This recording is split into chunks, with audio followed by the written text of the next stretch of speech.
somebody whose terms are expiring in the next few months, they want to continue with an additional term, what's the normal process for doing that? Yeah, so to notify, and if they wish to continue, then an application will be pushed forward that they're going to go for another term on the committee. They'll get notified by OPA, or is it the chair? No, the chair will know, yes. Okay. Yes, on that.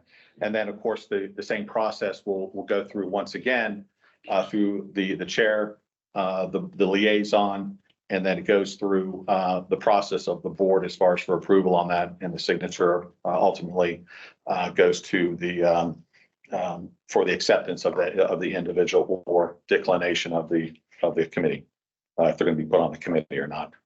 It's at the board level.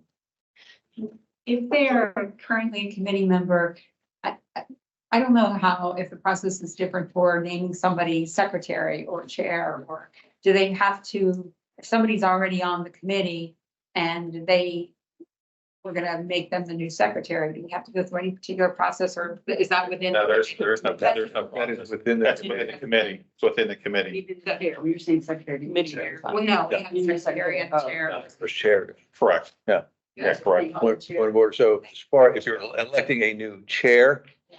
then you don't have to go through the approval process because the individual is already on the committee. But you do need to notify the board that said individual is going to be chair of the committee, and the board will vote and, validate the fact that they accept the recommendation from the committee for that individual to be the chair. One more thing, Sure. I was late, as you know. That's okay. That's With all right. sending it, one of my committee members wants to stay, but so technically her term ended February, but I missed getting it to my liaison in time so is she okay to come to the next meeting? Yes, absolutely. Okay. So it'll be included in next month's board packet for that, and go through that whole process. Okay, thanks.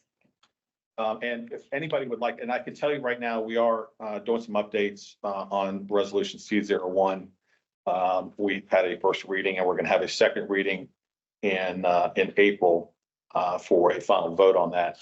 And so once that happens, I'll be more than happy to share that with all the committee chairs and send that out in an email for everybody so they become familiar with the roles and responsibility of the chair, the roles and responsibility of the committee members, and how the committees work at the pleasure of the board as far as advisory role. Tim. I think there was a process that they were going to update the committee specific resolutions to. In other words, I made some edits to it, and I forgot what committee was working on updating the committee specific resolutions. Is that still in process? Yes, yes, because it had gone to legal for that. Yes, that's gone to legal for that. Thank you. Any other questions on it? Sorry. No, this is what we're here for. Thank you. Sure. How far in advance, people's terms are expiring July, October. I was just wondering. How far in advance should I get the liaison to resubmit to the board their, application for them to have a second term? Well, according to the resolution, they should be notified within 2 months for that, Okay, yes. yeah. Because I have the same situation where. Linda is very helpful. And we can, like I said, I'll go ahead once the resolution is all updated from legal and smooth forward and voted on and put into place. I'll go ahead and send that out to all the chairs so they have that as reference points on the committee and how the operation of the committee. So next, what I like to do is move forward, and I would like to have a parliamentarian talk about the conduct and the format of committee meetings to go with the roles of liaison with C01, as well as the process of submitting minutes. Doug. Thanks, Rick. So a couple things, if you look at section 1007 of our bylaw, it specifically states that the committee meetings are run under the auspices of Robert's Rules of Order. Okay. Now, that's pretty broad brush, but there's a couple of things that I've actually seen where we want to make sure we kind of reel it back in, because one of the things that I've noticed over the years, looking at videos, attending different meetings, is that it should be classified as a business meeting, not a roundtable discussion. All right. And by that, I mean, for Robert's Rules of Order, there's a certain agenda that has to be followed. All right. And it's spelled out, in the book of resolutions. And there's also a requirement that people that are going to speak at a meeting are recognized by the chair first. I've seen so many instances where people just sort of engage in these conversations and back and forth and so on and so forth. And sometimes it's fine. Sometimes it goes off the rail, but the chair runs the meeting. The liaison doesn't run the meeting, the members don't run the meeting, the chair runs the meeting. And it's the chair's responsibility to make sure they follow that format, both from a Robert's Rules of Order perspective and the terms and conditions in our book of resolutions, okay? So with that in mind, in section, resolution CO1, all right, section 3B2, there's been a little bit of a, over the years, as people turn over, kind of this institutional knowledge, you lose a little bit of it. And every now and then, it's always good to kind of remind people of what the roles of the liaison are and how they interact with the chair. So I'll direct you to section 3B2, of the, of resolution C01. And, basically it says that, I think the interesting point is and I'm gonna read it right here. It says, a director appointed as a liaison to a committee is not a member of the committee and shall not direct the deliberations of the committee or the preparation of any committee report. All right. So in essence, one of the rules of thumb that I used many years when I was on the board is the liaison should be seen but not heard. Okay, liaison is not part of the committee. The liaison's role is to take information that may be generated in a committee meeting and bring it to the board. And liaison's role is also to take any information that the board wants to forward to the committee to take it to the committee. Okay, that's their only role. They're not there to advise. They're not there to participate. They're there to listen and carry out a communication should it be necessary. All right. So I notice a lot of meetings turn into, the liaison's involved and so on and so forth. The chair asks the liaison to get on. Now, that's also not to say, and goes back to what I said earlier about the chair running the meeting. The chair has the ability to rescind Robert's Rules of Order and ask the liaison a question. So I don't want to send the wrong message that a liaison can't be talked to during a meeting, but their primary role is to sit there and listen. But if the chair decides that it's important, that this individual engage in the conversation, they can rescind Robert's rules, ask the question of the liaison, and then reinstate Robert's rules. Okay. Again, I know it sounds a little stringent, a little kind of, structured, but that's why we have those meetings. And that's why it's different than, like I said, a roundtable discussion. So I just kind of encourage everybody to kind of follow through on that and make sure you understand exactly what it is that you need to do in regard to Robert's Rules of Order and running a very efficient and effective meeting. Okay. Any questions on that? All right, so if you look at, also, I'll direct you to C01, another section about the minutes, okay? And I will stand up and be the first to say that the committee I was on, we're as guilty as the next person, okay? So I will take my beating just like anybody else does. But attachment 3, okay, of resolution C01 denotes how the minutes should be created for a meeting and reported. Okay, so please go to that section, look at it, and basically that's the layout. Okay, again, we're bound by our governing documents. Does it sound a little draconian? Yeah, a little bit, but you know what? If in order to get the information that we need in a very efficient and effective way, if they're organized in this manner consistently, it's a lot easier for people to do that. Anyway, it's per the governing documents. Okay, so Do we have copies of that today? no, it's out on the website. So. Oh, yeah, I just was wondering what. No, I'll tell you what, Counselor, I will give you my copy of. Yeah, and what I can since do- know it. As just real quick. Yeah. So once again, this is right now is in legal, it's in review. There's some of the updates that are going to happen to that. So we can send out which is red line, but it has not been approved yet as formally through the board. So it's still going through that process. It's second reading. Yeah, for the second reading on that. And then there's finally one other thing, or 3 other things I want to touch on. If you look at section 4F and 4G of resolution C01, you'll note the process of publishing the agenda and the minutes that are going to be approved prior to the meeting. All right, you got to get them on the website. It's just like a board meeting, and we owe it to the association membership to publish that information prior to the meeting. Okay, then if the minutes get approved at the committee meeting in section 4G, it'll tell you what to do with the minutes. They go to the president, the secretary, and the assistant secretary. In this case, it would be Linda, okay, for publishing. So just because if you look out there, there's minutes that are, we'll just say, missing. Right? And so again, maybe it's the fact that, with the turnover, people weren't aware of that. So this is just kind of the friendly reminder of saying, go back there and look at that and make sure that your secretary knows what he or she has to do in order to do that. That keeps it consistent. It keeps everything accountable for the things that are done at the committee level. So again, any questions, I'm always available. No problem with anybody asking that. And again, those two sections I noted, would be good reference. And then, of course, 3B2 on the liaison roles. Okay, questions? So prior to our meeting, how far in advance do we have to publish the There- agenda and the? There, in the governing documents, there's no specific date that must be at least 3 days before. No, but, professional courtesy says as soon as you have the agenda and the minutes prepared for an upcoming meeting, they should be posted. In other words, there's no Okay. problem with doing it 2 weeks in advance. There's also no problem with doing it 2 days in advance And they are posted where? on the website. On the website. And then I don't submit it to Linda. I do that as a secretary. No, submit it. Submit it to Linda Send to in Linda. advance, not Yes. like usually the day after. Okay. I Right. didn't get that for you. I was on the last page. I can give Counselor a hard time. It's Go back. always nice when a speaker provides documentation as he's explaining. Those are my crib notes. So yeah, there's no restriction that says it's got to be at least this amount of time before the meeting. Any other questions? Tim. Go ahead, Tim. Just about one thing about the minutes layout, it's not too specific, which is good, because it gives you some flexibility in how you add the information in. But, so that's what I'll try to do. I sort of do it now. But, in my, recent experience as the chair, I've come up with like other categories of information, and I guess I would like to keep that in there.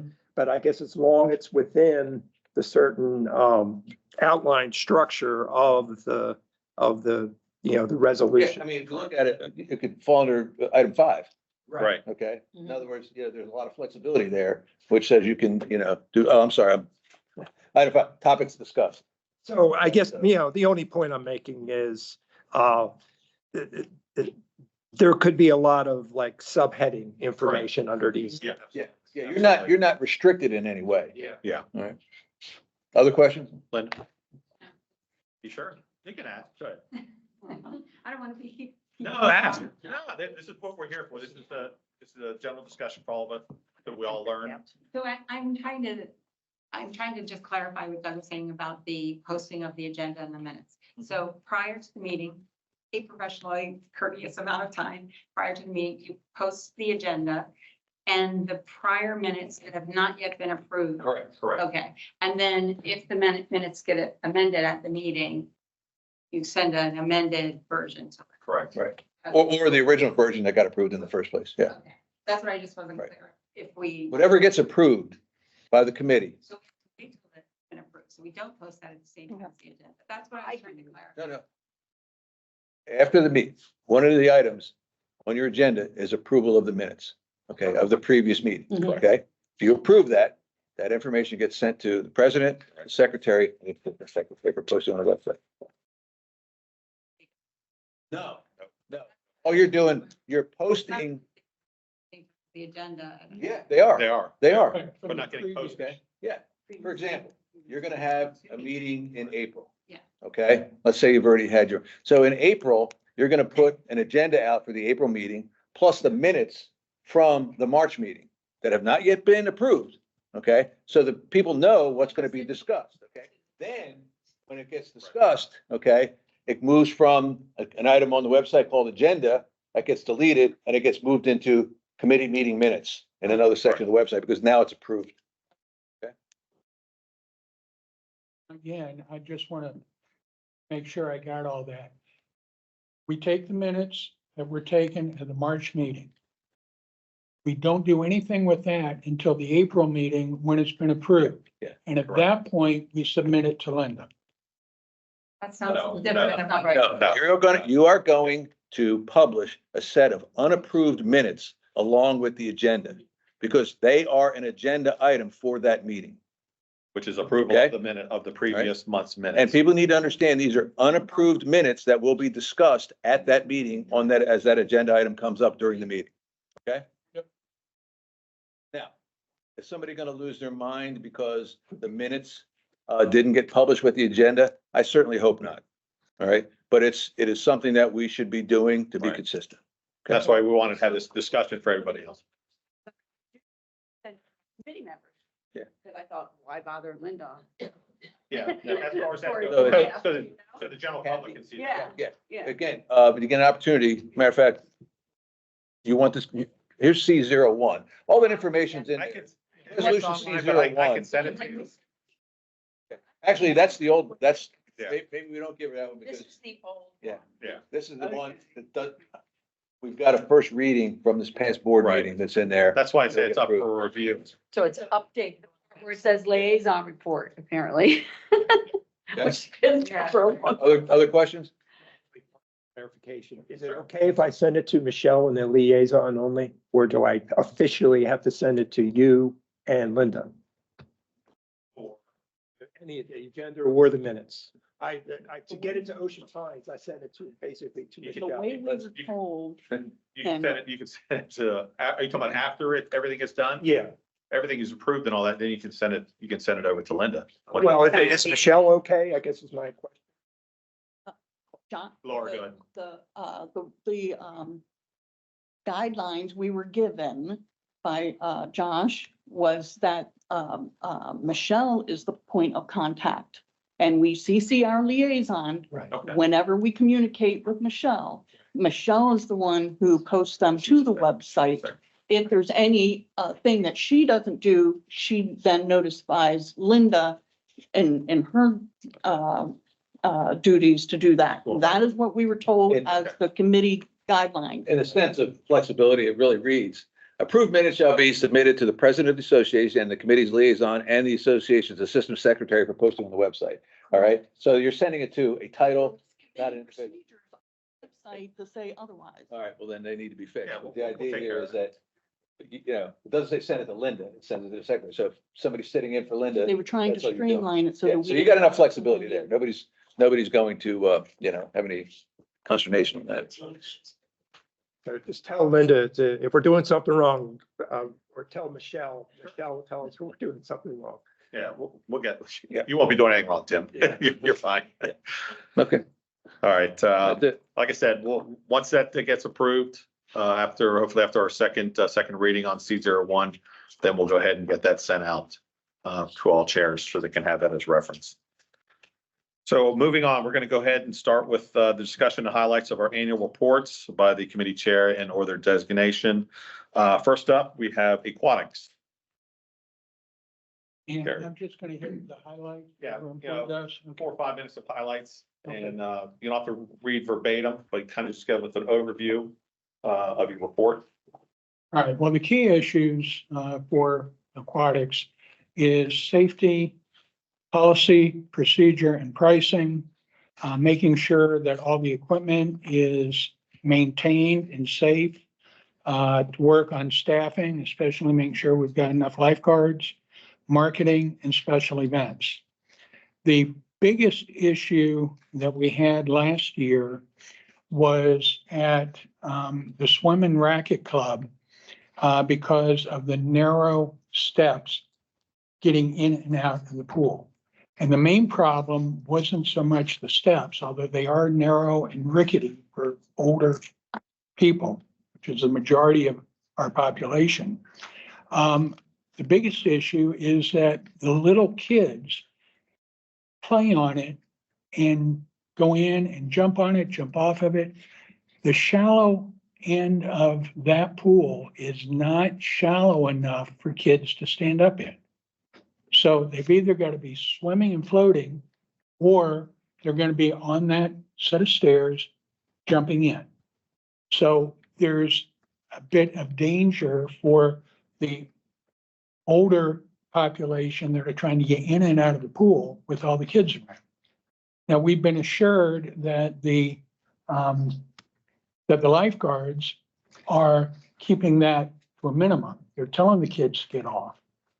But unfortunately, sometimes the parents don't like a young lifeguard telling their kids what to do. So it gets a little pushing back and forth. So that's one of the safety issues. There was also a safety issue with the metal ladders going in and out of the yacht club pool. They were slippery and they were hard for people to get up and down on. So we had recommended that it might be a good idea to consider replacing the actual steps with more of the plastic steps, because you got better traction on those. We also hit some maintenance items. The entrance fence to the baby pool at Mumford's Landing. The fence was actually loose at the ground level. There were some issues with the men's bathroom at the yacht club, paint peeling, items like that. We also did what I think is probably the best thing the committee did last year was suggest an additional membership category that we called the couples category. Because initially, if you had more than two people, you had to buy a family membership. And family membership could be 2 people or 12 people, depending on how many kids were in the family. That seemed unfair to the couples. So we made a suggestion that we have a couples category membership. And as it turns out, although it's a little bit cheaper than the family, a lot of people switched and bought that couples membership. And according to our liaison, it seems like the income for the parties went up because of that. So we were happy with that. One of the items that the pools used to offer, Mumford's Landing offered classes after the pool closed. So you could have adult swim class, exercise class, basically, that started at 6 o'clock after the pool was closed. Well, when we sent that information in, the board came back and basically said, having instruction during summer when the pool is crowded isn't a good idea. If we had suggested it happen during the day, I would agree with that. But we suggested that it happen in the evening or maybe even early in the morning before the pool's open. And apparently that didn't get enough emphasis in our report. So that's something we're going to be coming back to.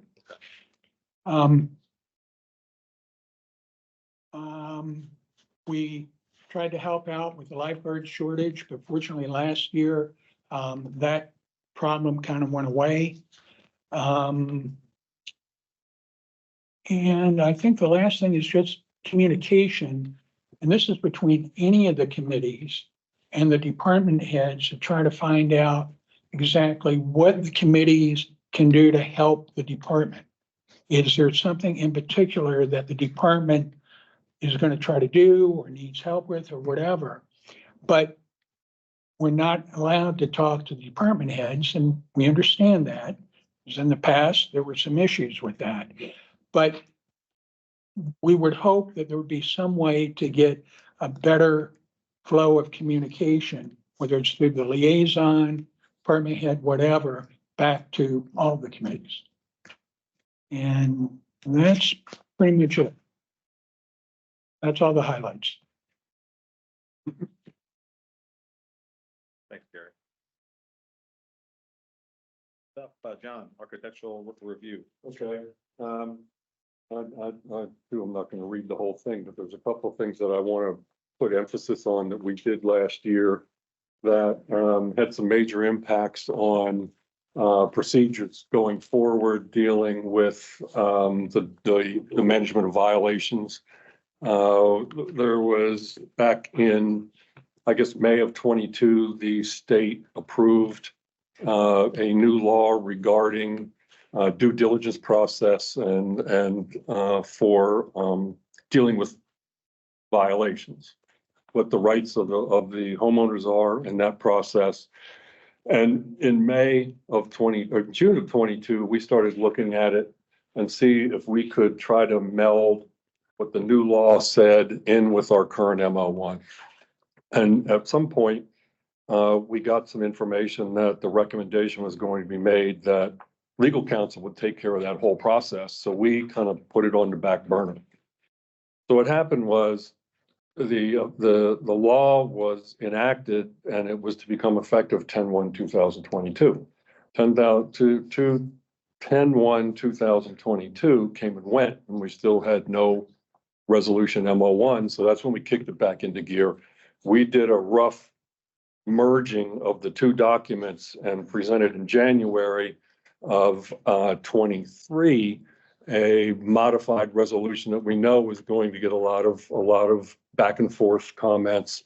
But anyway, we started the process rolling. It took some time to get it straight. It was finally approved in December of 23. And we are now on a new program that is a very major, I think, change to what residents of this community are going to be dealing with if they decide to drag out compliance with our guidelines and our deed restrictions. And the other thing it did, ARC had a minor role in this whole process. CPI is the one that now is completely in charge of the management of violations. All we did along the way was CO2, which is our marching order resolution, said that we as a committee had to recommend that violations that have been lingering were to be referred to the general manager for future action, and depending on whether the association was going to be able to manage it or whether it should go to legal. That is now gone. So as of 12/12/23, ARC is basically completely out of the violation management business. And I'd like everybody to know that, because we get blamed for a lot of things that we didn't do. I don't mind being blamed for things we did, but when we get dragged into things that we haven't done, that's bad. The other thing is with this, we had a process before that detailed the steps of what the notices were, what first notice said, how long we waited, what the second notice said. And then what happened was, once it got referred to the GMs or the board, it kind of just was kind of loosely organized. The legal, our last resort for the association was referred to legal. After that, we had to sit and wait until legal performed on their part, so that it could either go to court or notify the people that it's going to court. And that was really the only hammer that we were using at the time. And quite frankly, it was painful waiting. So we now have legal counsel that I think is really involved with this, and they are on top of their game. And I'm hoping that this all works out a little bit better. So, we had from 10/1/22 through 12/12/23, we did nothing with violations because the new law came into effect. We did not have all of the procedures in place to be able to provide any kind of rights that the homeowners had. The review process by the board is all brand new. But the other thing that's new is the compliance process will end if it gets referred to the attorney. The attorney's going to write a letter. The law allows the association to recover, from my reading of it, all legal expenses involved with compliance from that point forward. So, and I'm assuming that starts with the first letter that our counsel is going to do. So that is a sea change. I mean, we were eating all that before. Now it's going to be transferred to these individuals, and God knows what that's going to end up costing, depending on how long it's going to take. Yeah, and they've just been, not to interrupt, but, hiring the firm that we have now, and with Bruce being an expert in HOA law, with this process, has become real aggressive in the collection. While we've had violations, as you mentioned, for a long period of time, we're in that process right now, as you mentioned, to clean that all up, identifying those that are in violations that have been there for a long time, and put the legal action moving forward to get these things cleaned up, to make sure our community get back in order the way it is, and following our governing documents on the way they're supposed to maintain their properties. Right. So that's one of the, to your point, has been a huge difference in taking some of those things that's off your plate, so you're not waiting, or we have a firm that's very, very aggressive in making sure that, that these violations are taken care of. And as far as, recovering, as far as fees and all that, you know, that's their wheelhouse to Right. take care of that. So Right, and I know that's up to the association to Right. decide how much they want to get of that, but Right. basically we have the right to get it all. exactly. Okay, so that was and the other problem was for the longest time, we had COVID. The courts were closed. We were just all sitting there twiddling our thumbs, not doing anything with these things. And I think that prompted a lot of the residents' complaints about how long some of these things were taking to get resolved. So that was definitely a big momentum change. The other thing that we have just completed is a round of guideline revisions. We update those things periodically based on what we see in our committee meetings, based on comments from residents, based on how we see the characteristics of the community changing. Meaning for me personally, I've owned a house here since '03, moved here permanently in 14. This community, in my opinion, I'm seeing a lot more cars parked in driveways 12 months of the year. We are transitioning, I think, fairly quickly to more of a full-time retirement community than we are a recreational, second home community.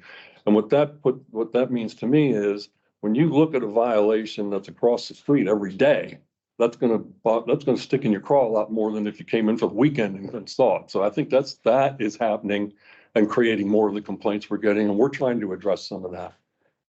We tighten the definitions. We're trying to narrow the scope of interpretation so that we get more consistent with what we're doing. And the second reading for the board for the guidelines will be going in this month. That's another big deal.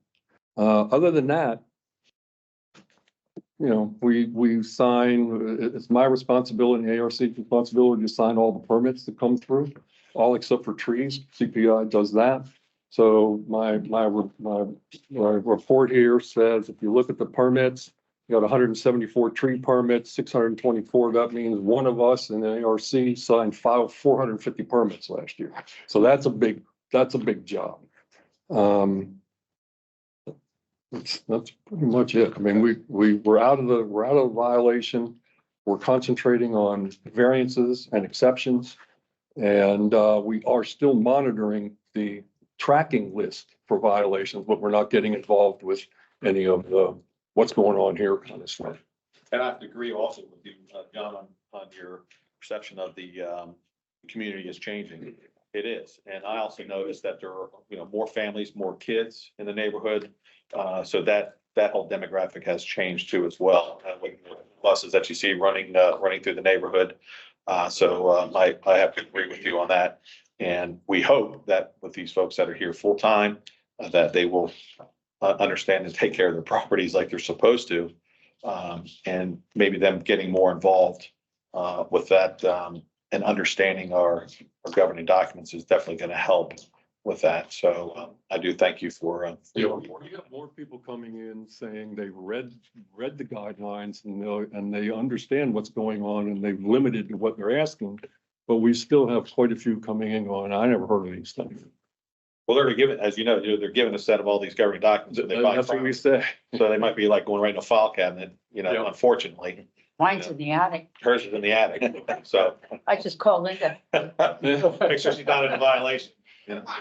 I have 3 quick questions. Sure. So I'm not real familiar.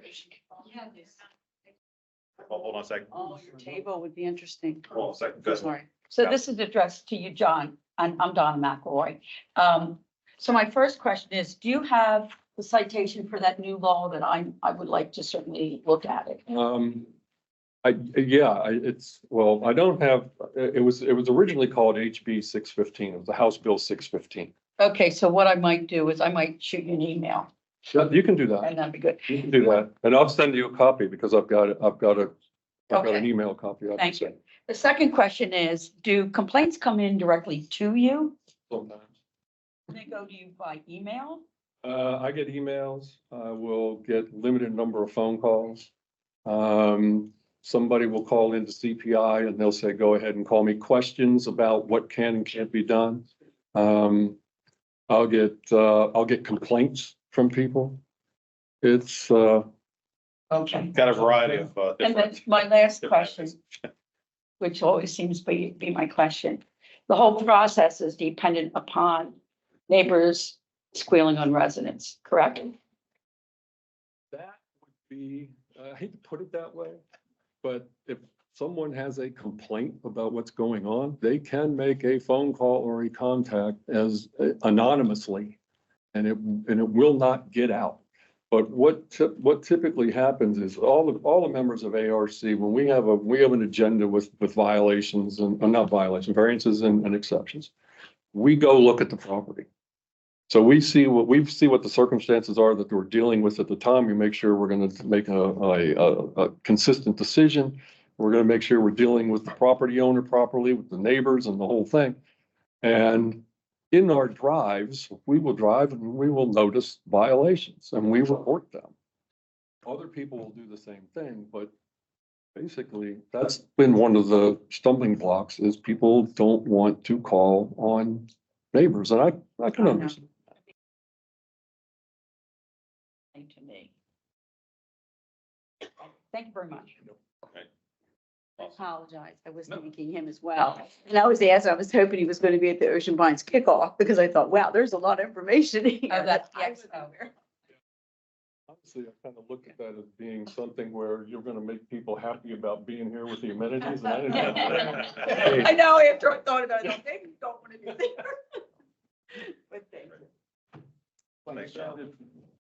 All right, next up, we got, Doug, budget finance. So, not a whole lot of highlights, just I'll touch on real quickly, in the interest of time. Yeah, as you know, we conduct, monthly reviews of the monthly financials and discuss them with the GM, looking for, consistency in any anomalies that show up. One of the things they did last year was, I met with the volunteer fire department to talk about their year-to-date financials and what they were going to expect in the upcoming budget. That's one of the meetings we have. We provide guidance with them. Plus, we want to get an idea of what it is that they're going to be asking for their ask is. Now it's, I think last year was like 1.1 million. So you really got to stay on top of that, make sure that when you're dealing with that kind of number that you know exactly what the detail involved in that. We also every year conduct a 2-day review with the Budget and Finance Committee and the GM as part of the budget preparation process. That we go through every line item and make sure that we understand all the variances and the changes from one fiscal year to the next. Outside of what our normal activities were, we did update the financial policy manual. It hadn't been updated since 2006. We went through it line by line, and I spent quite a bit of time going through that one. But we got that approved, which it also deals with financial limits for the GM. How we deal with different investments and so on and so forth. And so that's done. And then the final thing is going forward. We're going to continue to provide, as we have in the past, the budget guidance, as part of the budget preparation process prior to the budget being done. That's usually done in the August, September timeframe prior to the GM starting the budget. And then any going future, we're going to be involved in any discussions with the volunteer fire department and any potential moves they make with a new building or the status of such. So other than that, it's business as usual. Great. Thanks, Doug. Appreciate it. Laura. Bylaws and resolutions. Okay, bylaws and resolutions. This report is based on, the year from October, October 2022 through October of 2023, because that's when our annual reports are due by the end of October. So the committee members listed there were the ones that were on the committee during that time. Our board liaison is Mr. Jacobs. We continue to go over and review all of the resolutions in order to maintain them and current to the association policies and operations. Reviews had been delayed in the past by the big bylaws effort that took that was in effect the previous year. And then our committee meetings, we do hold them monthly and they are hybrid. We meet in person and also have a virtual option, and all of ours are recorded and posted on the website. for future reference. It's very helpful for us because we have a lot of in-depth conversations. So it's very helpful for us when we're making our minutes to go back and even refer to them ourselves. We maintain and update our governance document tracking form, which this is just a sample. We send it to, we have started sent this year, which will be in next year's report. We have started sending this document to all of the directors. Everything is highlighted. There's when it was effective, when it is due for review, and if it's been once it's been reviewed, then it gets marked, and then a new due date gets pumped onto it. So we have everything, all the bylaws, every resolution, every committee resolution, and we do our best to try and remind everybody when we go through this, you know, including ourselves, because each committee has their own resolution to update, and they should be looked at every 2 years. We try our best to then, as chair, I would email the chair of whatever committee that resolution might be due for review. Let them know, hey, here's your resolution, which all of the resolutions are posted online under each of the committees. And then ask them just to update us once they've had their committee meetings and let us know, one, have you reviewed it? Are you recommending any changes? And even if you just say everything's fine as it is, that still lets us know you've reviewed it, you've looked at it, and you aren't recommending anything to change. Obviously, there's a whole process that if there are some changes recommended that we have to go through, with the proper procedures, reformatting, sending it, using the liaisons of each of our committees to send it to the directors for a new first reading, second reading, all of that. Okay. But I just wanted to share that that's why we keep track of this, because it's a lot and things change, you know, even like you said, the laws change, and then we kind of got to go back and say, oh, okay, here's a board resolution. We need to let the board of directors know, or remind them if they haven't noticed it themselves, they need to look at such and such, okay? We do not really have any problems for our committee, so no assistance is needed that way. Budget, we never have any big budget requests, other than we do encourage the directors when looking at the budget to make sure there's room that if any of our committees request legal counsel to review, you know, something in our resolutions or our bylaws, that it's okay that legal counsel does that, you know, because once we ask our liaison to put that forth, we don't usually hear anything back directly. So that's our only budget comment. We do recommend that as a board that we continue to confirm that our association is informed of any legislative changes affecting our governance documents, and that we have a process going forward to stay concurrent with the applicable state laws. We still have some link now. Remember, this was written in October, so I know some things have been adjusted since then, but there are obvious lingering questions with M06. Every year we keep asking that this one really gets a full, thorough reassessment of, and have it done prior to the next election cycle. And sometimes we tend to get ourselves all the way backed up, and boom, guess what? There's another election cycle happening. So we just encourage that one keeps make sure that it is fully done. So our recommendations is that we will continue to keep going over all of the active resolutions. We will review any new bylaws to see if there are any amendments that affect those resolutions. M09 is a big topic one because of the search committee portion of that, which I know is coming up. And we still have some questions on a couple of the other ones that are listed there for you. And to provide visibility to the board, our liaisons and the committee chairs on the status of the past two resolutions. The committee now includes a copy of that governance tracker to the directors after we have completed our monthly meeting. So ideally, and we do have a full board, a full committee, I should say. So we try to stagger our meetings and have them a week or two prior to when the directors have theirs scheduled. That way, if something has gone to first reading, it can come to the bylaws committee, let us have a quick little glance over on it, see if there's anything that we can advise or suggest.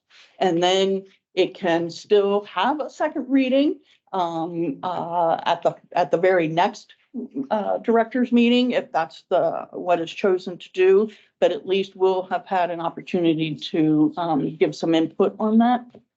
So we try to do our best to do that versus having everything done and then people ask questions about, well, why didn't, bylaws look at it? So that is our report for the 2023 year. Thanks, Laura. Appreciate it. Next up, we have communications. Linda.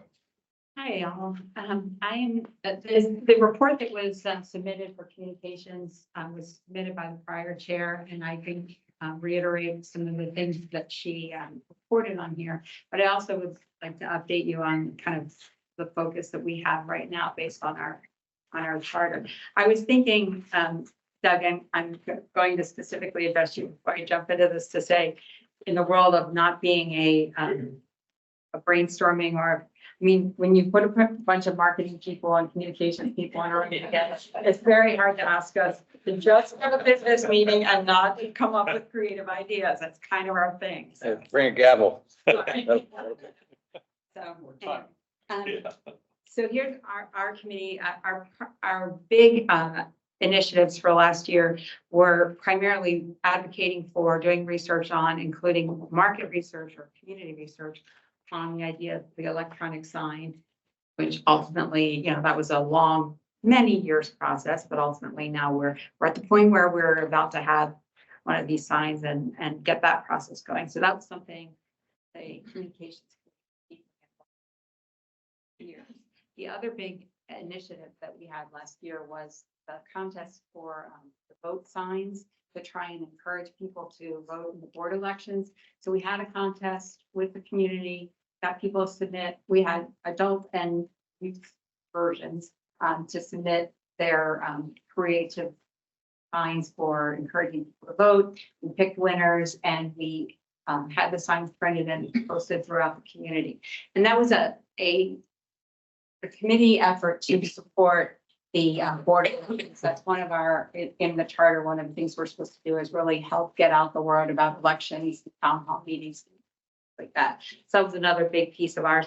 We had some turnover on the committee. We've recently added 2 new members to our committee, so we do have a full house once again.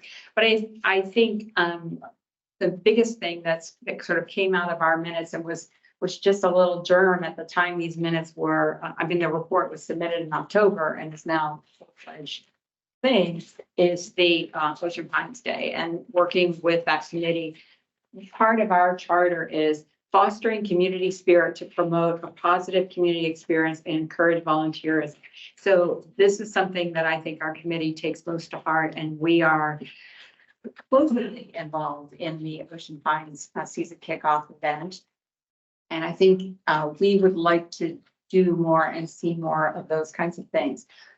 It is not noted in the annual report that was submitted by our committee last year, but it has been a topic of discussion, something that I think Gary raised, and that is we struggle with, and I knew this may be probably your topic of discussion, but for our committee's report, a regular topic of discussion is how to coordinate better with the marketing communications efforts of the staff.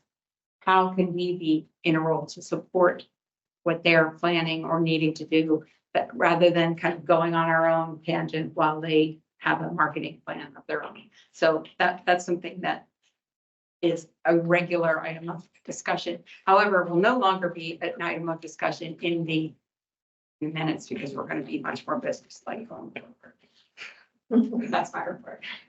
Well, also, I just want to say, I can tell you what you guys have done for this Ocean Pines Day is incredible. You guys done an incredible work on that, really pushing it out.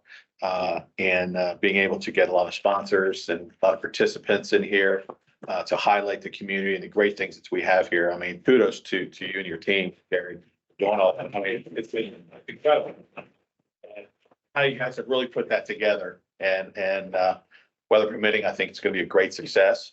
Pray for good weather. Pray for good weather. We all do a rain dance for that. Yeah, it's been noticed and it has been the talk. I can tell you, it's been a talk of the town as far as for the date and We have 70. yeah, it's unbelievable. Yeah, unbelievable. Pray for good weather, but thank you. Yes. On your support for it. Very interesting. Absolutely. Yes, and yeah, and thank you, Monica, for steering that ship there. Better people to represent and work with. Yeah, absolutely. Thanks, Gary and Linda. Yes, be a great success. So thanks again for that. Thanks, Linda. Rick, excuse me. Sure. Meeting, I gotta go. Yes, well, thanks for coming. I appreciate that. Let's go with Tim. Hey, environmental and natural assets, the committee is strong and active with 9 full members or full with 9 members. I'm going to highlight, again, briefly accomplishments, one problem, potential budget items and recommendations. As far as accomplishments, we've got the duck warning signs out there and the committee is maintaining those signs in place. The committee people ourselves are taking care of the signs. As far as the enhancements to the shoreline around South Cape Pond, I really want to give credit to the committee in researching all the technologies that can be used on that shoreline. We also researched the funding opportunities, funding grants with the Maryland Coastal Bays that will pay for that because Ocean Pines does not have to pay for those enhancements. We, again, in activities last year, we researched tree cutting practices in Ocean Pines. A few residents have complained or expressed concern. There appears to be really a significant change in how we take care of our trees in Ocean Pines, where there's appeared to be much more widespread tree cutting compared to, decades past, especially with lots with new home construction. We've observed lots where they literally cut the trees from boundary to boundary. It's not just putting the space in for the house. They're going right up to the property line. There's a particular builder that likes to do that in Ocean Pines. So that's a change in our practice and our legacy for Ocean Pines. And we're really concerned. We're going to continue to raise that issue. And so along with trees, we've made recommendations to get new trees in the White Horse Park. Again, we understand we're reaching an age in Ocean Pines where trees are either through disease or whatever, they're starting to die off. Well, we need to replace them so that we can maintain the environment that we enjoy. We're planning and actually in a cooperative manner, working with Rec and Parks to get nature signs around the large Route 90 pond. As far as problems, this kind of reiterates kind of what Gary says. It's as a committee, when we submit recommendations, it kind of goes into a black box and we really don't understand the status of what our recommendations are. We may have to wait several months later till we realize, what has happened. It would be nice if there was some kind of new type of communication with Ocean Pines, either directors or department heads or something, so that we can consult with each other. I think we could exchange a lot of good information. I realize the past problems with that, but if we can get rational people talking to each other, we can have a better situation. As far as budget items, these are potential budget items. Now, as far as the Southgate Pond shoreline, really the only thing it includes is putting in riparian vegetation. We originally were proposing an actual shoreline repair because the shoreline right along Ocean Parkway is eroding further and further closer to the road. That's across from where the Southgate Firehouse is. So that may be a future issue that would have to be addressed on that pond shoreline. To actually, there's a technology where you can sort of re-berm and rebuild that shoreline in a very sustainable fashion. We're talking about turtle sanctuaries. Again, we want to save money for Ocean Pines. So if Ocean Pines cuts down a log, use that and throw it into the pond, you've got a turtle sanctuary. So again, potential cost for the educational signs around Route 90 Pond and planting new trees in Ocean Pines. Now, the state has a lot of initiative now to fund purchases of new trees. So we're trying to, recommend Ocean Pines working with the state, finding out where they can get these free trees and so on. We've kind of missed this season. I think there may be another opportunity this fall, but that's going to be going on for a couple of years. But we want to use that opportunity to add trees to Ocean Pines. Okay, lastly, just recommendations. We're continuing to work on enhancing environmental assets with the examples that I just mentioned. Environmental education is always something we're looking at. We're looking at wildlife control. We want to control those geese that congregate around the ponds. We're looking at methods to do that. We're going to get into water quality monitoring of our waterways. And in fact, I just started to talk to the Marine Activities Committee who's looking at their canals water quality. So we can cooperate on and working with agencies to add in actual water quality testing. And so that brings up that we're going to have a much stronger relationship with the local environmental organizations that are in our backyard with the expertise and the knowledge. And that includes Assateague Coastal Trust, Maryland Coastal Bay Program, and Lower Shore Land Trust. They're right down the road. That would be a great partnership. And then lastly, so we found that there's some overlap of issues with the natural assets. Again, I mentioned the marine activities, ARC review as far as tree cutting permits. I'm not saying change the existing permit guidelines, but it's sort of related to, okay, what's happening on new building lots, especially. That's not necessarily an Ocean Pine permit, it's probably a county permit.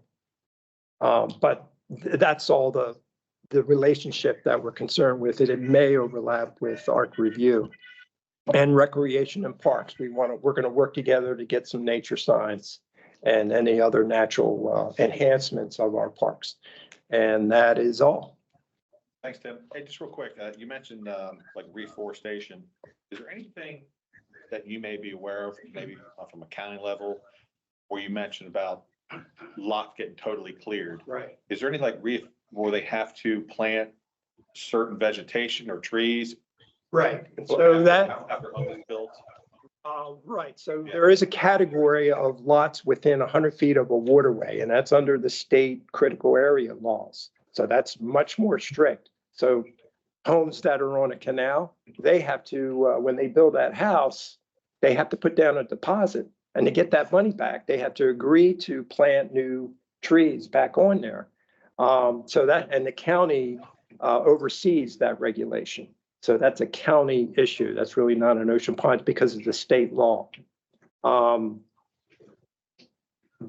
if there is any problems with that, and I think there is, it's really not an Ocean Pines problem. It's how the county is doing its job. But inland lots, the county does not regulate. They don't care what you do if it's outside of that 100 feet. I can comment on that. The county does have a system, a point system, depending on what you have taken out, what the size is, there, you have to if they determine that there's a replanting requirement needed, and we are adopting this in the guidelines, by the way. They will calculate based on what came out, point system, what has to be put back.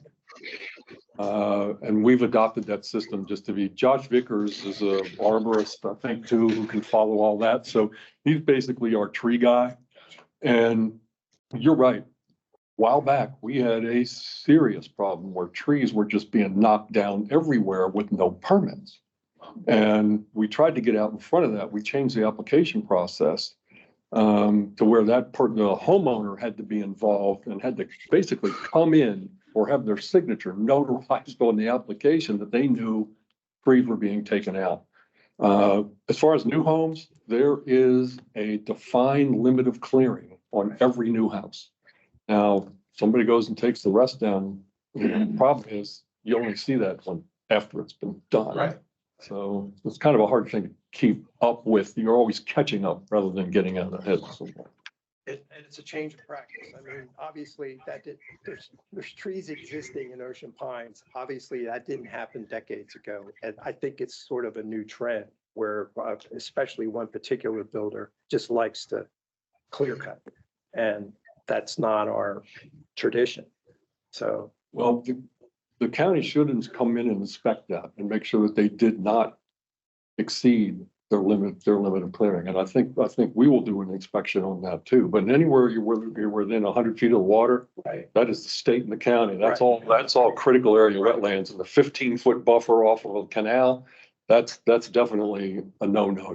You can't do anything in that. I mean, in other words, if we can pay more attention to the inland lots, either through your committee efforts and whatever, I think it's needed. Somehow somebody needs to start checking what these builders are doing.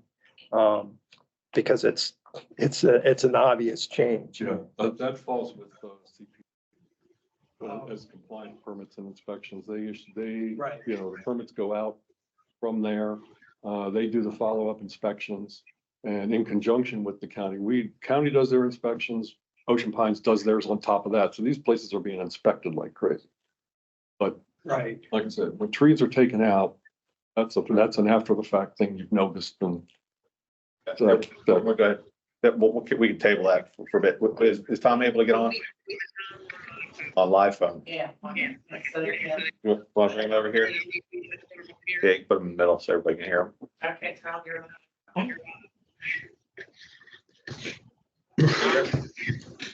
Good evening, everyone. How are you? Good evening. It's great that you can hear me. I'm calling you from Ocean Isle Beach, North Carolina, which is going to be my new home sometime this summer. But to get to the elections committee, we're required to do a report after the election within 30 days, and that's our final report. So we don't render one for the executive council. I'd like to let you know that the elections committee is really an operational committee, not advisory, because the bylaws and the resolution give us tasks that we must complete by specific dates. And I know that you read about that in the paper. For instance, on the 1st of March, the advertising went out. Candidate applications have to be in by the 10th of May. And we work with the secretary for the validation. Then we go out to our printing and mailing contractor for the envelopes, the ballots, the candidate information, the bios, so on and so forth. 2 weeks ago, we went out to 4 East Coast companies that do this. They're professional in that they support Fortune 100 companies, unions, HOAs, clubs, so on and so forth. Some of these companies have been doing it for 30 years and have a 96% favorability rate. The reason I bring that up is that you need a central point to do this. You can't have online voting done by one company and then another company or another entity doing the ballot count. It just doesn't work because of the back and forth exchange of information, then no one votes twice. So the deadline for those companies to get back to us is tomorrow, and we have 3 already. One's in Jacksonville, one's in Pittsburgh, and one is in Long Island, New York. And they've got great reputations.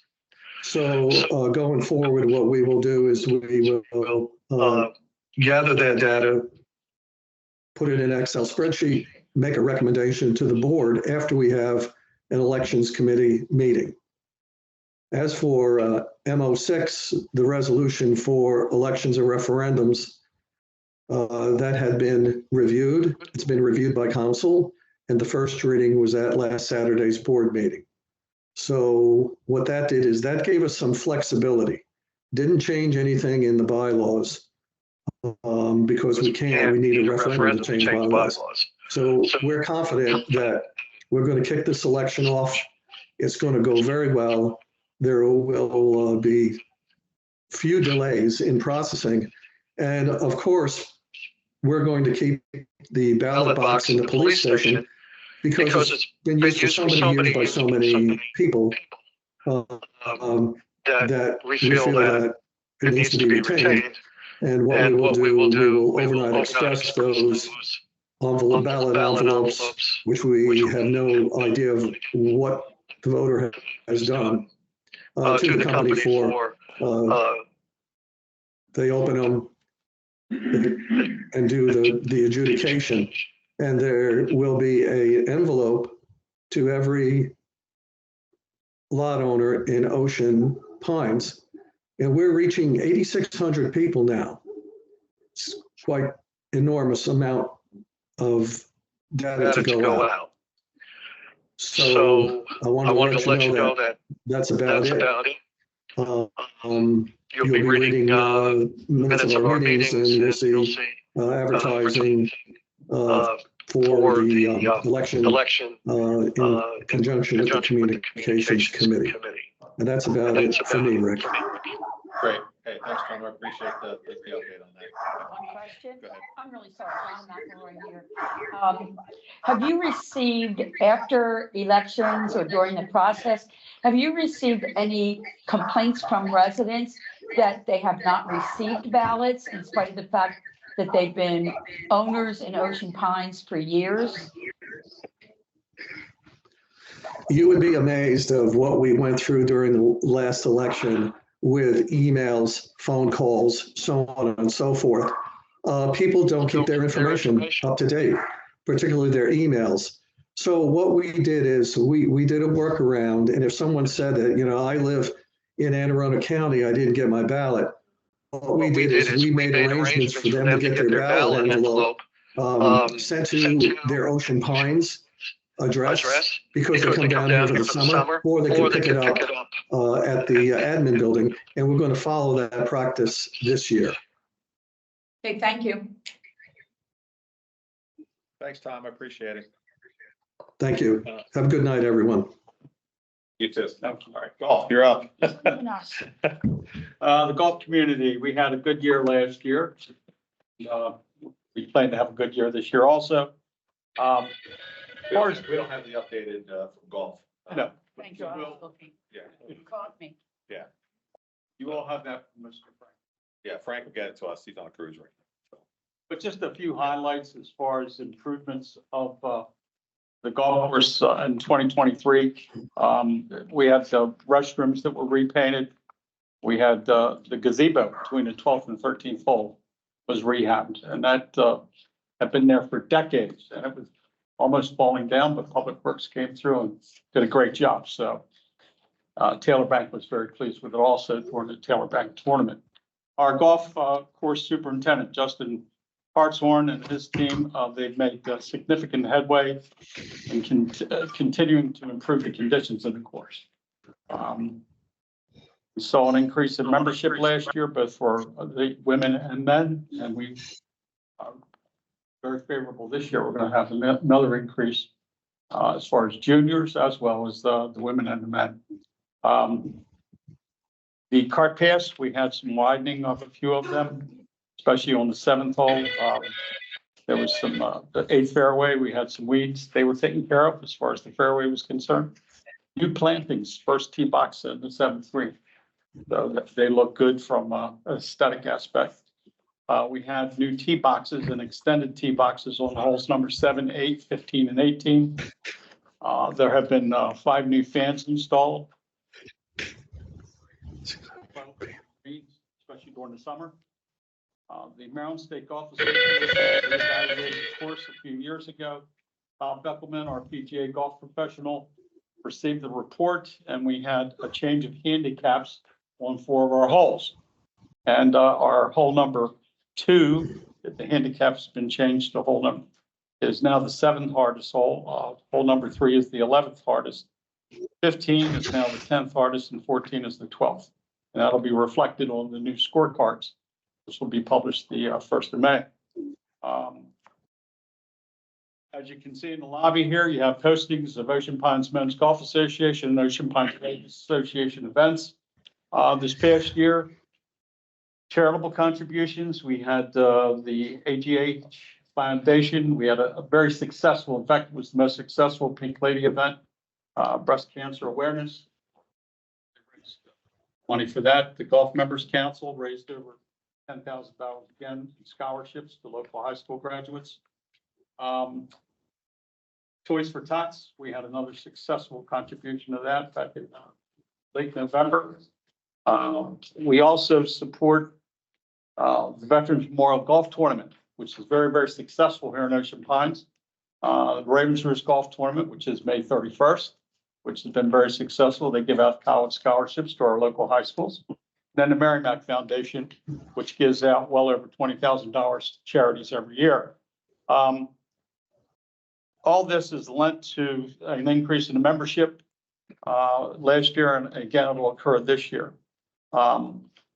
We would hope that, when we look forward, the course is starting to get rave reviews. We have people from out of state now that have already booked for the month of April and May, our shoulder season, as well as next fall. So, we're very pleased with that.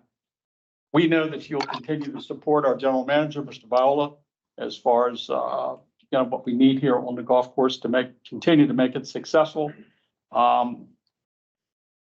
Benefits of being a member here. Of course, we will share that during the Pines event here in a few weeks with individuals. So hopefully we'll have some good communications to members here in Ocean Pines to be joining the group. Yeah, that's about it. Again, it was a good year. Frank will have a report for you. Once I get that report, I'll pass it around to all the chairs so they have that as record. Thank you. Appreciate that. Donna, you're up. Marine. Marine Activity Advisory Committee.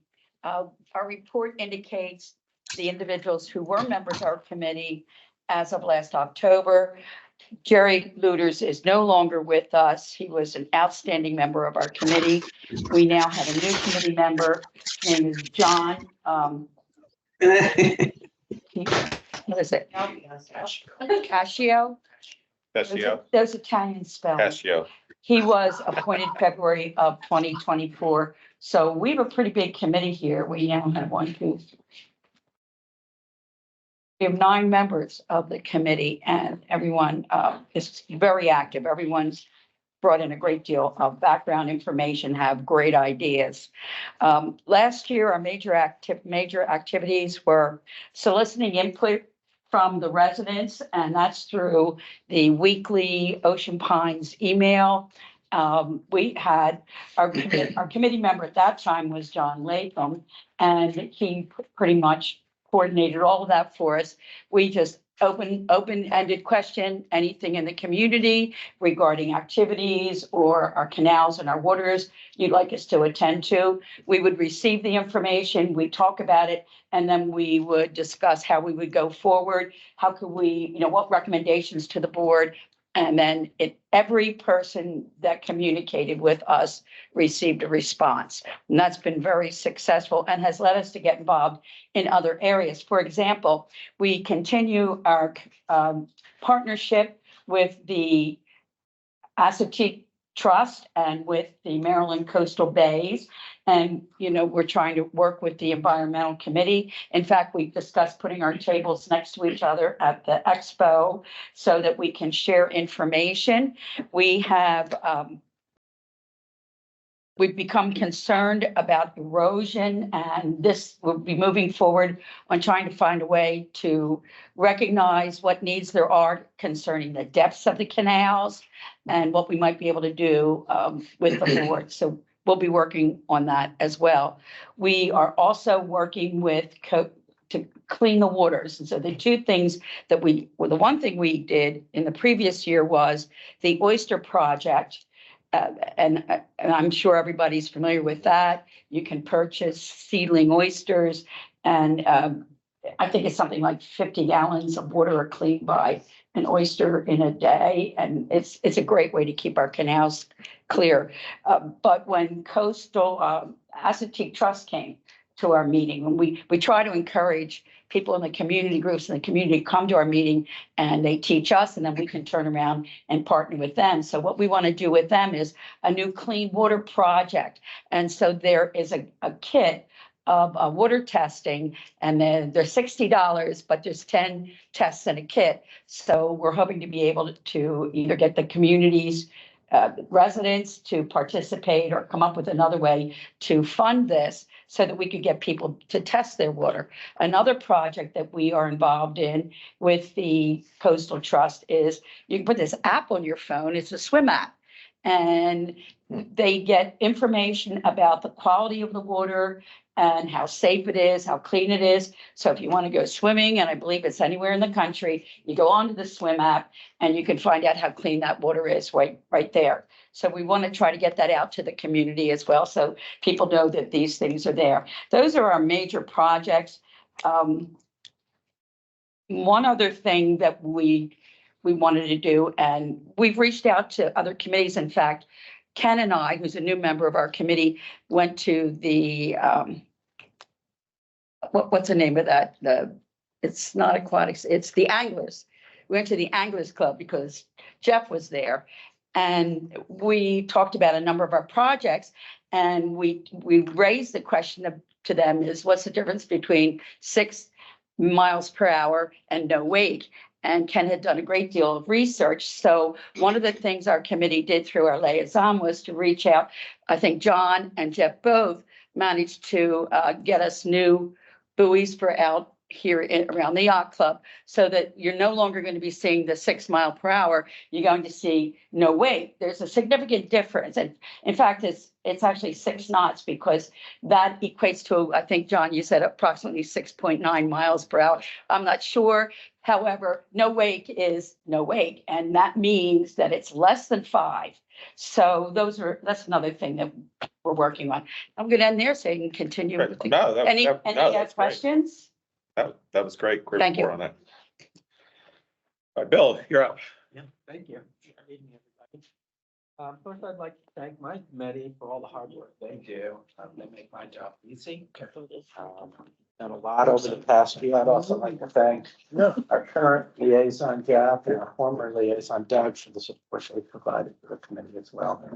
Lastly, I'd like to set a kudo to Josh and his work for putting together some of the surveys that we put out. We got great information back from the community. I've got pages and pages of input from membership that we look at on a regular basis. Part of what we do as a committee is look at all the parks, the playgrounds, and the trails, see their condition. Last year, we did reports on items, safety items, park signage, the bocce court, an outdoor fitness report. We got a lot of input from the community about fitness and the availability of equipment. We did reports on the South Pond Trail, both South Pond Trails, Swim and Racket Club Trail. So a lot of good work on a monthly basis. We go out and look at a particular trail or park, see what the conditions are. We do pass all that information directly, either through a report or emails to the board. So a lot of good work from the committee. I'd just like to recognize. coming up. Our annual bike day, so I encourage any bikers in the crowd to look for that. And off the top of my head, I don't know the exact date, but it's May 11th. Don't quote me. But That's a please, Saturday, so. yeah, look in the, it'll be in it's already in the current activities report that just came out, the spring report. There. So some of the big areas we're really focused on is bike and pedestrian safety. And many of you may know that there's a task force that's been established with John Viola. Patty Stevens is leading that group. She's the coordinator for the Wycomico, Worcester County bike group. I don't know the name exactly right. But she's doing some great work. She works on the Maryland board for bike and pedestrians. A great resource for the community. And they're really looking in depth and detail at how we can make the roads even safer, even more comfortable for people to use. And that involves a lot of different things. Again, they're meeting regularly to look at that. One of the things you may notice is the crosswalks along the Robin Hood Trail area in the Southgate area. Those were installed recently. There's new signage on that trail, as well as the crosswalks where they cross the roads in that community. So good things there. Again, I mentioned the outdoor fitness. We got a lot of input on that. Some of the areas for consideration, again, this is stuff we put in our report to the board. Maybe creating an outdoor gym. There's some old equipment at Whitehorse that maybe we could build upon. The idea of trail fitness stations where you go along a trail and then you stop and you do something. So these are ideas that we've brought forward for consideration. Obstacle courses.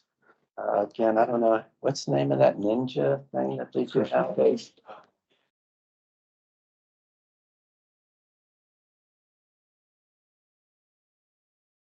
Those that are adventurous, we'll just put that out there. Right. I don't know how they do it.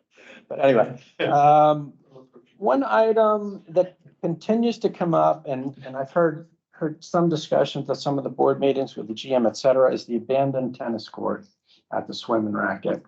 I haven't been here long enough to know what it used to be, but it looks like it used to be a tennis court. Over time, I guess, through lack of use, lack of interest, now it's just a tarmac. And I know some of the ideas that have talked about, this is a good place for maybe expanding pickleball. I don't want to get ahead of anything. But that whole area, I think, is an opportunity for the association to look at. Really come up with a good plan for that fits the community and that would be a value added. So that's something that we've brought forward and continue to advocate for. I think that's it. The only other little piece I'd sort of piggyback on some of the other comments is what I call the synergy between the board, the departments and GM and the advisory committees. I don't want to overstate that we're ships passing in the night, but I think the closer we can come to building that synergy, the more value we can add to the Pines. Whatever the mechanism is, I don't know. We don't want to inundate any particular person or group, understanding there's a lot of work that goes on day to day in the Pines. But again, that synergy idea, I think, is where we could really build and get some momentum. If we really looked at it, it could be, piece by piece, I don't know. But that's something that our committee has talked a lot about. I know Jeff has probably heard it in both years. But we want to maybe look and see how we can build a better communication that's efficient and effective. Jim, go ahead. Just one suggestion for those empty courts, outdoor what do you call ping pong table? Oh, yeah, yeah, yeah. Well, that would go Berlin along has- with the activity, outdoor activities, I would think. Awesome. Berlin, you see them. Right, right, It's very windy there, though. This time. Yeah, it's. Should need some heavy ping pong balls. Great. Thanks, Bill. I appreciate it. Kathy, you're up. Okay, mine is the biggest challenge, as everyone probably knows, because I'm basically three amenities.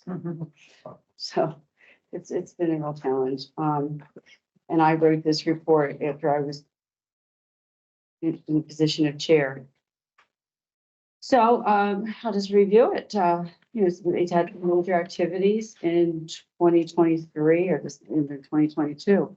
Confused, because but I have seen it. The shade structure is great and Publix Works made it. I think they saved a lot of money for us. Because I think I don't know if they made the first one or not. I wasn't here.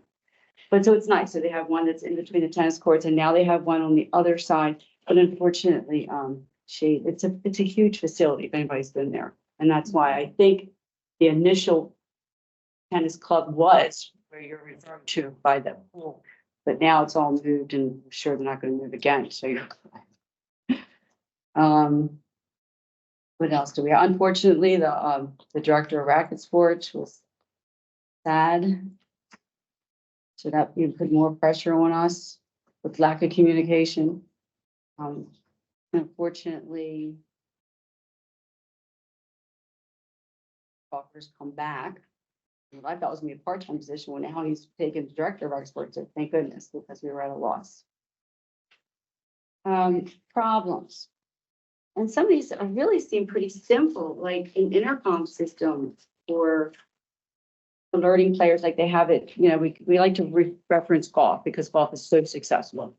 And, if there's like a lightning storm or someone just needs to, even if it was just like a button so that the people working don't have to stay in the racket center. They can get out and start seeing if there's any needs around the courts, but yet you can't leave it unmanned. So if someone shows up and needs something, they can just kind of intercom system. Be nice. Start. Boy, it's like having that calendar. If they could get that up and running would be great because coordinating events between three different sports is very difficult. It's just very cumbersome. For conditions, if we had a webcam, I was at one of the environmental places and they said that the drop off for recycling here at Ocean Pines now has a webcam. And they said how successful it was, because it was really deterring people from sneaking and putting in like carpet and air conditioners. I mean, it was bizarre, the things that they would stuff into these recycling bins. So it just seems, and there's one at the yacht club. I like being able to look it up, see what's happening at the yacht club, decide whether I want to go or not. It's too crowded or yeah, let's go. That would be so beneficial because people would know whether or not it's raining. Is there anybody there? Do I have to get in my car and drive? So, we have a lot of associate members that come pretty far. So for them to come and then there's nobody there to play with, it's kind of sad, or the courts are too wet. Plus, this fence that they're putting up, that never went through the RSAP committee. And I'm thinking, wouldn't it be a lot more affordable just to have a webcam? Wouldn't that deter? I think there's very few people that actually are sneaking through. And this fence is not going to be a fortress. I mean, there's still going to be, for those people that are determined to play some sport for free, they're going to get around that fence. So I don't know, it just seems like the webcam is a better idea.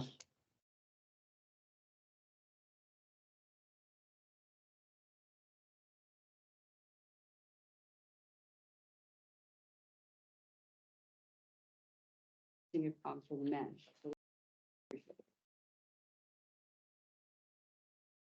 So excited that John Boyle said we're going to get some filtered water down further away. That's great. That was great news. I just heard that. Now I'm on to the items considered for the next OPA budget. Again.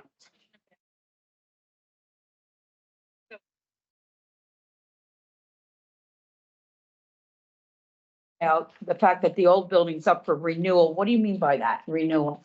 That's one problem. Oh, yes, it's listed as one of your problems under Roman numeral 3. Top of, the next page, it's the Oh, next week. third page. right above items considered for the next. Gotcha. Our old building is up for renewal. What does that mean? Does that mean you rent it? Issue, no, it's because it's very old and a lot of people were saying that it's, depreciated. But So maybe not renewal, but maybe renovation? or I've been something? getting so much different input that I'm so confused when the whole renovation issue myself, which actually kind of talked about at the end too. So I'm not sure. I kind of copied some of the stuff from Okay. from the chair previous, so I kind of got thrown into this. And then I thought I had to get this done within a month because it just became the chair and I was told this had to be completed by October 31st. That's why I'm jealous that Bob still has. If I would have known, I would have had more time. Did this past year, not what we're doing currently. This was 2023. Correct. But it's Yeah. from October 2022 to October 2023. Right, and we were told by, and that it's down here in a different section down here at the end, recommendations for the board. Right. So, yeah, I mean, there was a big meeting, I know, because I was on the committee. And John Viola was talking about this 3 to 5 year strategic plan, outlining all the improvements to the Racket Center building. So that's where that relates to, it just relates to that our building is very old. I mean, we have issues with it when it rains. The water's coming in, the carpet's all seeped, and we were concerned with the mold. So we were asking to have the building tested. There's just been a lot of issues, and I asked the board different problems, different things, but the time that this was written, we thought we were getting a 2-story building. We thought that's what our general manager wanted. He gave us a choice between the 1 and the 2, but it's just like, why wouldn't we go with 2? We could really use the space. We have a lot of events and it's pretty small, especially with 3 amenities that are using and sharing this building. The issues with parking, I understand there's not much they can do with that. So we're getting through it. It'd be nice to have recycling cans. We're talking about being environmental and I don't see recycling anywhere.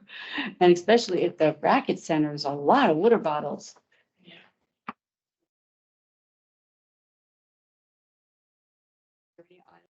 Can't really give you detailed answers on the building, unfortunately. Sorry. Items considered for the next OPA, we said the water, I'm saying we're getting that. And I hate to keep saying it, but you do need a lot of shade when you're playing, sports. So the tennis is very, somehow or another they lost they used to have shade, but it's those umbrellas. And those umbrellas are very dangerous. I mean, I sit on the beach and I'm like cringing when an umbrella is going to fly at me. And I literally was there at the courts when one lifted up and went crashing onto a court. Thank goodness nobody was on that court. But of course I looked down and there was a gash in the court. So I really wish we could get away from the umbrellas, and Public Works did such a great job. And actually John Viola saw this structure that I researched. Really very thin, and it would go in between the 2 courts. So that in between like certain sets, you get out of the shade. Otherwise they're playing like an hour and a half in like this constant sun beating on them. But I know they'll have some umbrellas out there, so we'll get through it. But it would be nice to get away from the umbrellas. I just think it would be a lot safer.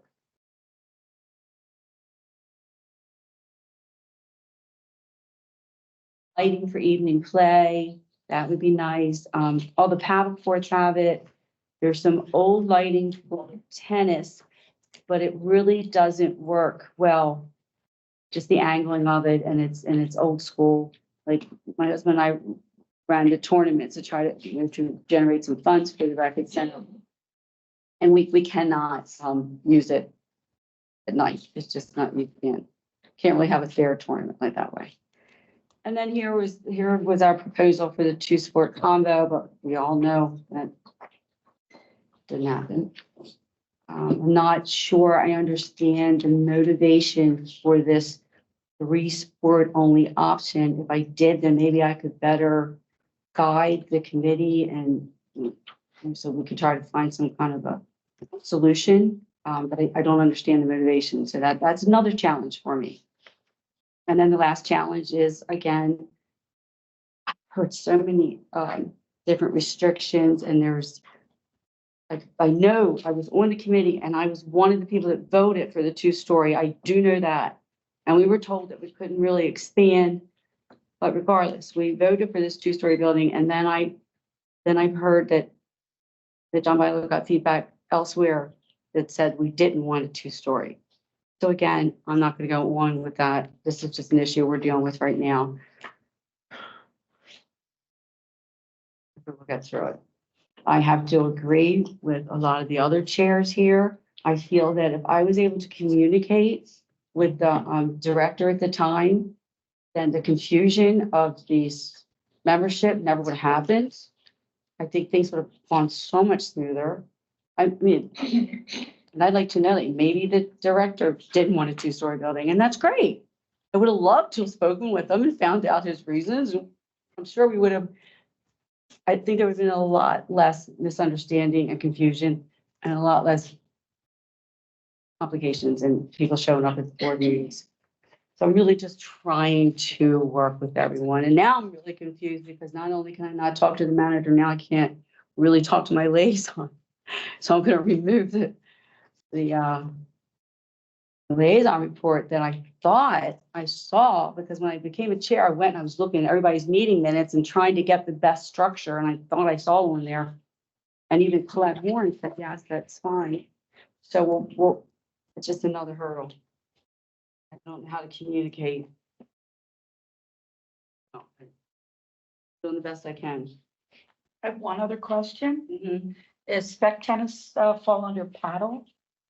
Yes, it's the same. Yes, it's the same courts. Same Okay. court signs, same measurements. I was looking at your categories, that's all. Yes, Okay, yeah, yeah. thank you. Paddle, that's always confused me too, but now I'm starting to play and it's kind of fun, yeah. Paddle, spec and platform are the same courts. All right, thank you. And it was separate and a separate membership. And then there's pickleball and then there's tennis.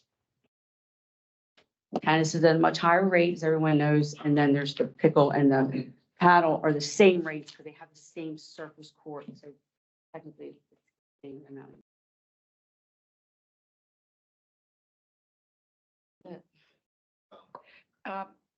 A number of the committees have voiced some concern about communication to the board and feedback.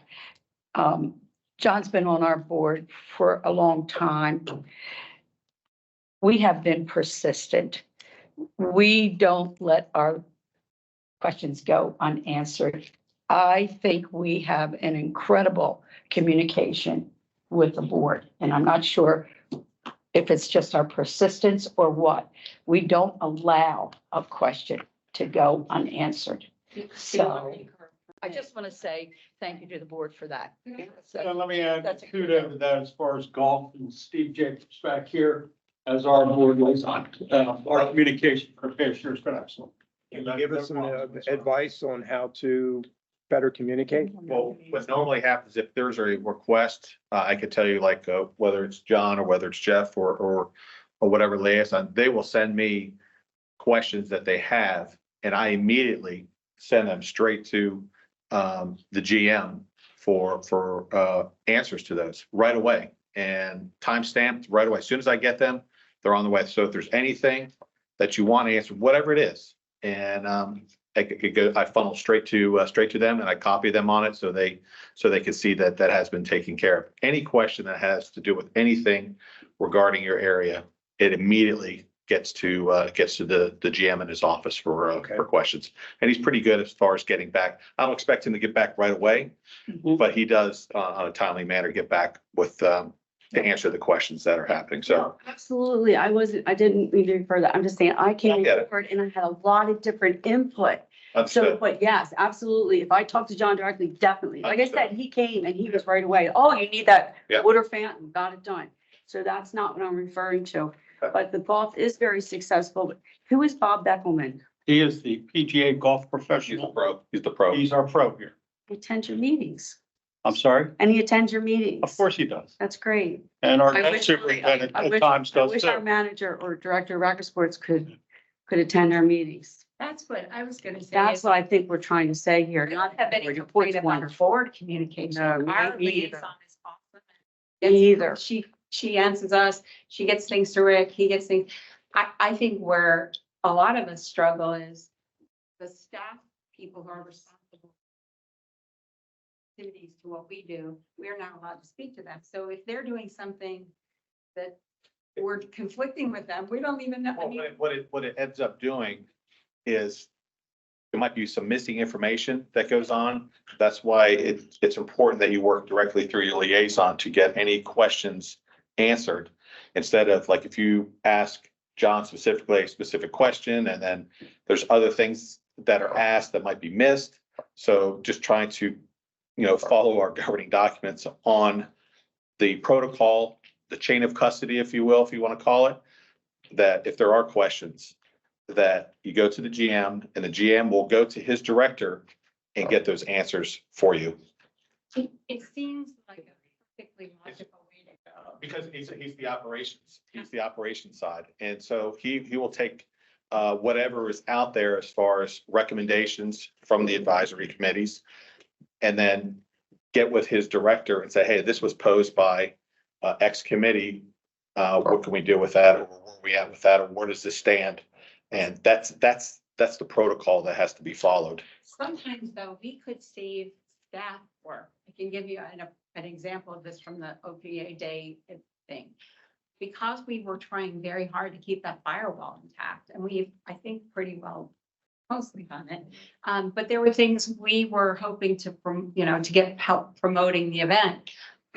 And weren't able to directly, it went through our chain and everything, but things like we had already designed a logo, created a website and all that sort of stuff. Well, then Josh Davis' team also designed a logo and created materials. So we could have saved them that effort if we had only been able to have a simple email. Sure. Hey, this is what we're doing. So I've worked in nonprofits where board people overwhelm staff. It's a small staff. They work very hard.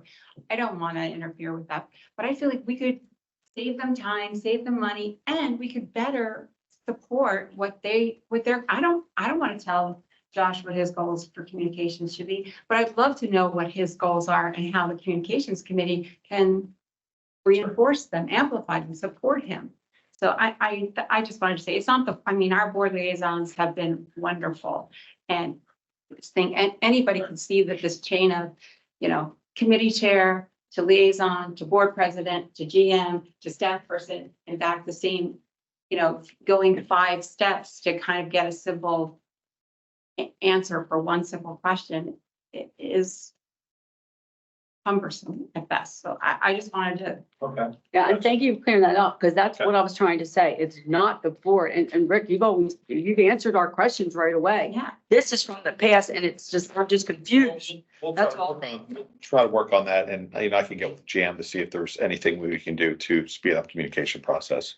But one of the things I will continue to advise is we don't get involved in operations. Mhm. We don't. And I'm just saying in generalities, because he has specific work calls that are going on. He might have certain agenda items that are in specific order that he needs to take care of.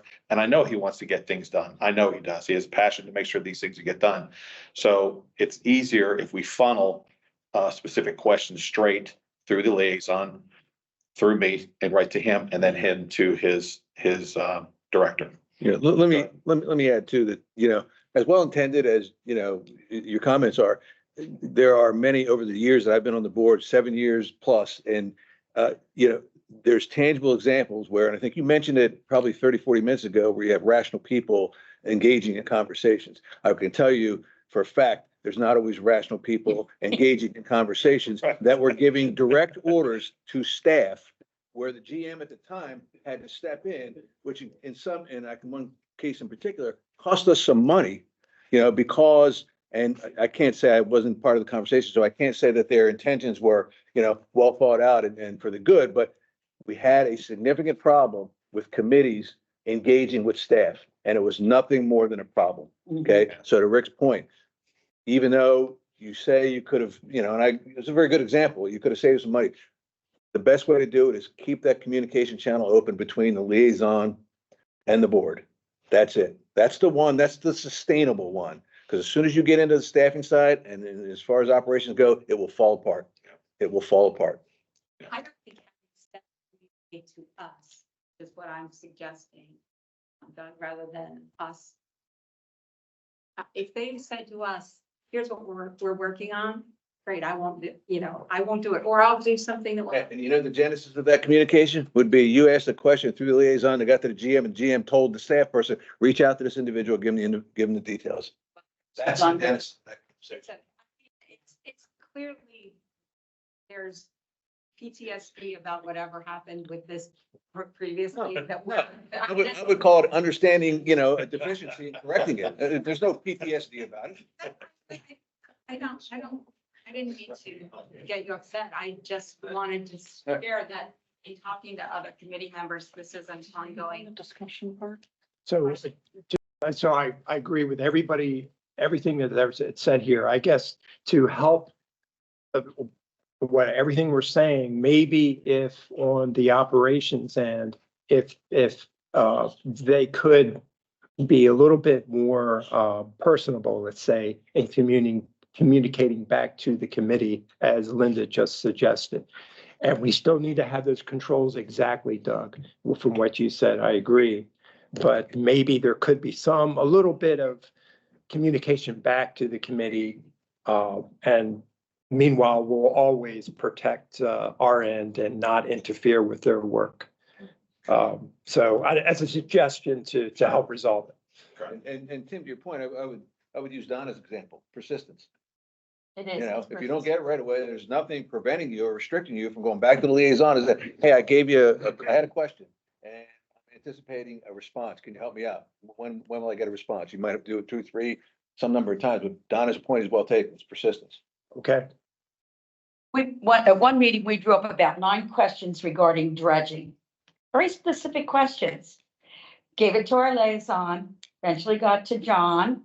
Okay. Next meeting, we didn't have answers. We followed up. We got detailed answers and we discussed them at the meeting. And then that becomes part of information we share with the public. You're asking about dredging. Here's what we know. And we did it that way. We don't sit on it. Everybody's like me in our committee. So do this through email. Because our liaisons at our meeting. And Okay, we so give that's them where I like- suspend Robert's rules, ask all the questions, and then reinstate Robert's rules. Yes. Not wrong. Well, we don't ask him. You're the We- chair. You're the chair. We indicate to the liaison what we'd like him to communicate. He's not lying. I'm learning. So I just want to move forward real quick because I want to close this out. I know you guys have been here quite a, Laura, do you have a question? Sure. Comment and Sure. question.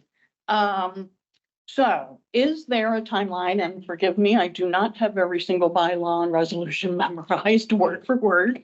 I am not that good, as some others in our past are much better at that than I am. However, is there a timeline for when this meeting should occur? Because our last one was December of 2022. Yeah. No, 2020. 2022. And so I that because even in the minutes from that, it said, we had talked about like the applications and things like that. At one point in that discussion, it said there would be a follow-up from the work group that was working on all of that. None of that has ever gotten back to us. And I think that's where some of that, the commenting about the communication goes, is that we missed a step somewhere in follow-up. Because if we have one meeting a year or a year and a half or whatever it's going to be, and we have a discussion and we say we're going to follow up, does that mean the exec council should get a follow-up report at some point? To say, hey, this is what we found out. This is what we can or cannot do, right? So that's just my question about timing and all of that. And I do have the website up and under committees. under the, there is a tab called Committee Protocols and Helpful Information. You can download a PDF, a PowerPoint, and a frequently asked question document there. And that is what I was referring to earlier, which is what the majority of us who have been here, not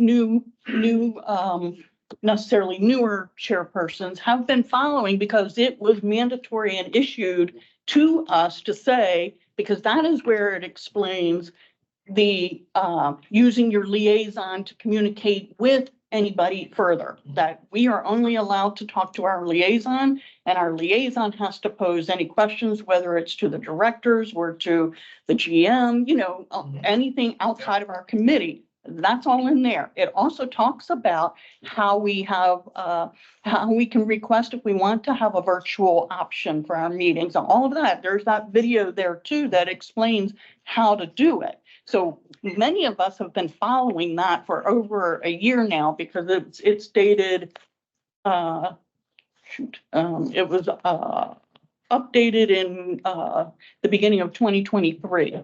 So we're into 2024 now. So I just wanted to say, we're not making things up to be difficult, but when we're told one way to do things, we're trying our best to do it. Oh, I must have clicked on the video presentation. Oh.